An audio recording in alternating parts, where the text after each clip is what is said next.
அஸ்ஸலாமு அலைக்கும் வரஹ்மத்துல்லாஹி வபரகாத்துஹு. வாங்க இன்றைக்கி சூப்பரான ஒரு அருமையான ஒரு எண்ணெய் கத்திரிக்காய் காரக்குழம்பு எப்படி செய்யலான்றதை வீடியோவில் போய் பார்க்கலாம். வாங்க அதுக்கு இப்போ நம்ம ஒரு சட்டியை காய வச்சுக்கிறோம்.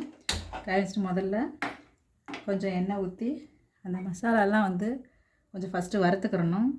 ஏன்னா வறுத்துட்டு அந்த எண்ணெய் கத்திரிக்காய் குழம்பு வச்சா சூப்பராக இருக்கும். சும்மா ஒரு ஸ்பூன் எண்ணெய் போதும்.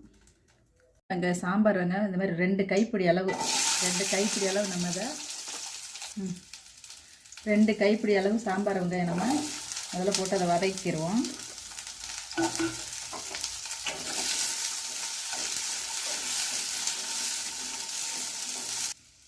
இது லேசாக வதங்கிருச்சு.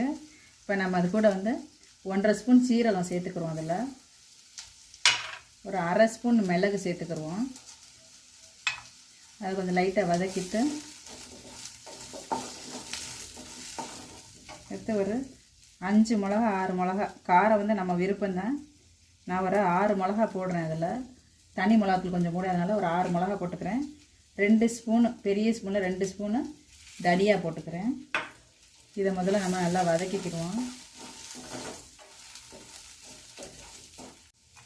இப்போ கொஞ்சம் வதங்கிருச்சு. 3 பெரிய தக்காளி 3 வெட்டி வச்சுருக்கேன். அந்த 3 தக்காளியும் அதில் போட்டு சேர்த்து வதக்கிறோம். ஏன்னா தேங்காய் எதுவும் நம்ம போட போகிறதில்ல. இந்த வெங்காயம் தக்காளி இதுதான் நம்மளுக்கு அந்த குழம்புக்கு தேவையான மசாலாவே இதுதான். தேங்காய் போட மாட்டோம் நம்ம. இது அப்படியே கொஞ்சம் நேரம் நல்லா வதங்கட்டும். இப்போ இது கூடவே நம்ம ஒரு சின்ன பல்லு பூண்டு, ஒரு 20 பல்லு பூண்டு இருக்கும், அதையும் அது கூட சேர்த்துக்கிறோம். ஒரு விரல் சைஸ் இஞ்சி, அதையும் இப்படி பொடியாக அரிஞ்சு அதையும் சேர்த்து அவ்வளோதான். அந்த மசாலா எல்லாத்தையும் நல்லா வதக்கிக்கிடுவோம்.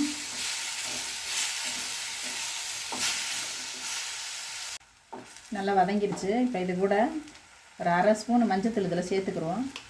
சேர்த்துட்டு ஒரு 2 கிண்டு வேண்டி அப்படியே அடுப்பை ஆஃப் பண்ணிடுவோம். போதும், அடுப்பை ஆஃப் பண்ணிடுவோம். இது இப்போ ஆறிடுச்சு. இப்போ இந்த மசாலாவை நான் அரைச்சி எடுத்துக்கிட்டு வந்துடுறேன். அரைச்சி எடுத்துனா நம்ம குழம்பு தாளிக்க ஆரம்பிக்கலாம். இப்போ இந்த மசாலாவெல்லாம் நல்லா பேஸ்ட்டாக அரைச்சி எடுத்துகிட்டு வந்தாச்சு. இப்போ நம்ம சமைக்க போகலாம். அதுக்கு நம்ம மஞ்சட்டி யூஸ் பண்ணும்போது எப்போவுமே அதில் எண்ணெய் இருக்கும், ஜிகுண்டு வாசனை அடிக்கும். அதனால் என்ன கொஞ்சம் ஒரு 1/4 டம்ளர் தண்ணியை வச்சு முதல்ல அதை கொதிக்க விட்டு கீழே ஊற்றிட்டோம்னா குழம்பு ஜிகுண்டு வாசனை அடிக்காது. ஒரு 1/4 டம்ளர் தண்ணி வச்சு அதை முதல்ல கொதிக்க விட்டுக்குருவோம். கொதிக்க விட்டு தூக்கி ஊற்றிட்டோம்னா அந்த ஜிகுண்டு எண்ணெயெல்லாம் வந்துடும். அதுக்கப்புறம் நம்ம சமைக்கலாம். இது இந்த மாதிரி சின்ன சின்ன கத்திரிக்காய் எடுத்திருக்கேன்னா இதில் இந்த கத்திரிக்காயில் உங்களுக்கு முள் இருக்குது. அதனால் இந்த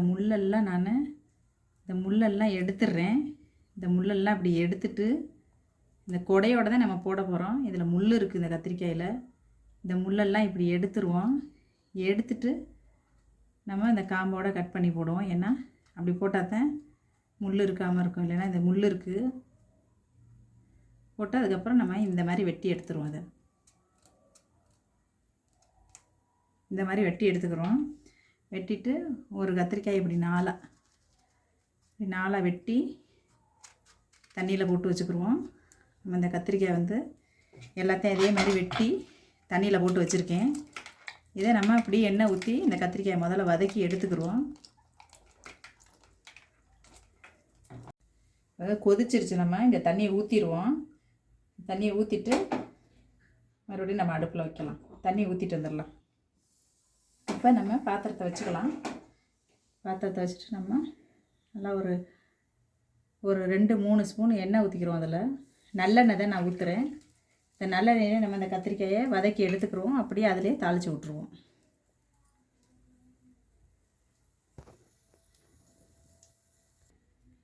நம்ம கத்திரிக்காயெல்லாம் அதை உள்ளே போட்டுக்கிறோம். போட்டு நல்லா வதக்கிடுவோம். கத்திரிக்காய் நல்லா எண்ணெயிலே வேகணும். கத்திரிக்காய் அப்போ தான் இந்த எண்ணெய் கத்திரிக்காய் ரொம்ப டேஸ்ட்டாக இருக்கும். நல்லா வதக்கிக்கிடுவோம்.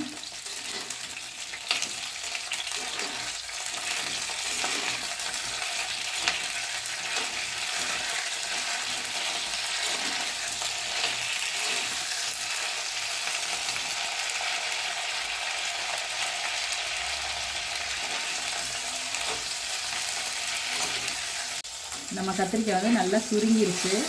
இந்த பாருங்கள், நல்லா சுருங்கிருச்சு. இப்போ நம்ம அந்த கத்திரிக்காயை அடுப்பை ஸ்லோ பண்ணிவிட்டு எடுத்துருவோம். கத்திரிக்காயை எடுத்து ஒரு பாத்திரத்தில் வச்சுட்டு நம்ம அதிலே நம்ம குழம்பு தாளிக்க ஆரம்பிச்சிடலாம். அருமையாக சுருங்கி வந்திருக்கு பாருங்கள், எவ்வளோ அழகாக சுருங்கி வந்திருக்கு. அந்த கொடையோடு போட்டால் தான் கத்திரிக்காய் வந்து பிரியாது, அதனால தான் அந்த கொடையை சேர்த்து போடுறது. இப்போ நம்ம அது கூட இன்னும் 2 ஸ்பூன் நல்லெண்ணெய் தான் சேர்க்குறேன் நான். இன்னும் 2 ஸ்பூன் நல்லெண்ணெய் சேர்த்துக்குருவோம். சேர்த்துட்டு தாளிப்பு சேர்த்துக்குருவோம். கடுகு போட்டுக்குருவோம். கடுகு ஒரு 1/2 ஸ்பூன் கடுகு போட்டுக்குருவோம்.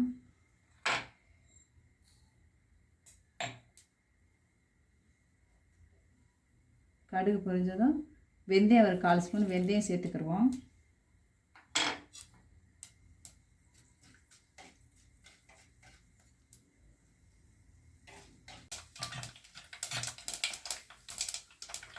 கடுகு பொரிஞ்சிருச்சு. நம்ம ஒரு கைப்பிடி அளவு வெங்காயம் பொடியாக வெட்டி வச்சுக்க, சாம்பார் வெங்காயம் தான் வெட்டி வச்சுக்கேன், அதையும் அதில் சேர்த்துக்குருவோம்.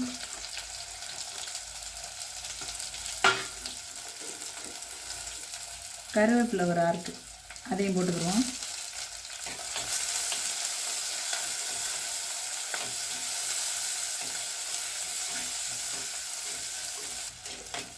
நல்லா வதங்கிடுச்சு வெங்காயம். இந்த டைம் நம்ம வந்து ஒரு 1/2 ஸ்பூன் வெறும் மிளகாத்தூள் வச்சுருக்கேன். ஏன்னா அதில் நான் மிளகா கம்மியாக போட்டிருக்கேன், இதில் வெறும் 1/2 ஸ்பூன் மிளகாத்தூள் சேர்த்துருக்கேன். இதை வதக்கிட்டு நம்ம அந்த அரைச்ச மசாலையும் அது கூடவே நம்ம ஊற்றிடுவோம்.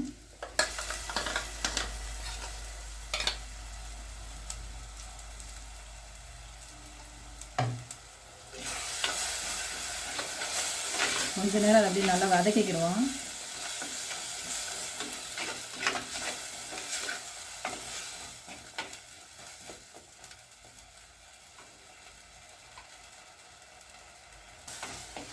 நம்ம மிக்ஸி கலந்த தண்ணியும் சேர்த்து அதில் ஊற்றிக்கிறோம். நல்லா கொதிக்கிட்டோம். ஒரு எலுமிச்சம்பழம் அளவு புளி கரைச்சி வச்சுருக்கேன். அந்த புளி கரைசலையும் நம்ம அது கூடவே சேர்த்துக்கிடுவோம். இது நல்லா கொதிக்கட்டும். இது கொஞ்சம் நேரம் அப்படியே கொதிக்கட்டும். நம்ம இப்படி ஒரு அரை மூடி விட்டு இப்படி மூடி வச்சுக்கிறோம்.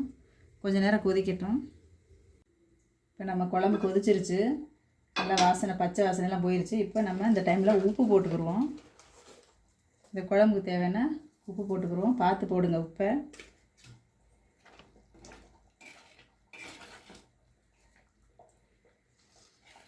இந்த டைமில் நம்ம இந்த கத்திரிக்காயும் அதிலே போட்டுருவோம்.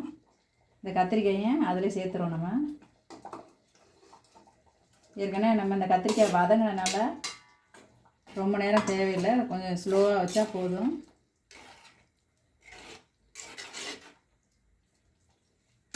இது அப்படியே ஸ்லோவில் இருக்கட்டும். நம்ம கொஞ்சம் நேரம் ஒரு 5 நிமிஷம் அப்படியே மூடி போட்டு வைப்போம்.